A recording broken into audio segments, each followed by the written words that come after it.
নমস্কার বন্ধুরা, আজ আমি আপনাদের সামনে নতুন আমের একটা ভিডিও নিয়ে চলে এলাম। এই দেখুন বন্ধুরা, আপনাদের সামনে আপনারা যে আমটা দেখতে পাচ্ছেন, এই আমটা একটা আমার আঁটির গাছের আম। এটা আমি প্যাকেটের মধ্যে লাগিয়ে রেখেছিলাম। গাছটা 2 বছরের মধ্যে এই গাছটা কিন্তু সুন্দর ফল এসছে। দেখুন ফলের সাইজও কিন্তু খুব সুন্দর হয়েছে।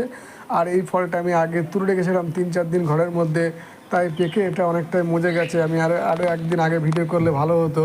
দেখুন বন্ধুরা, এটা আমি কেটেছি, দেখুন একটু মজে গেছে, কিন্তু এটা খুবই সুন্দর। এর থেকে একটা ফালি নিয়ে, আটিটাও কিন্তু খুব পাতলা। এর থেকে আমি একটা ফালি নিয়ে এবার আপনাকে খেয়ে বলবো যে এটা কীরকম খেতে।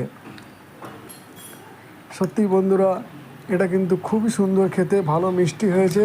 এটা যেহেতু আমার আটির গাছ, তাই আমি এই আমটার নতুন নাম দিয়েছি, এটা বসুন্ধরা আম। দেখুন বন্ধুরা, কত সুন্দর সাইজ এসছে এই আটির আমটায়। খুবই সুন্দর ভ্যারাইটি, আর আটিটা খুবই পাতলা আর একটু আঁশ নেই।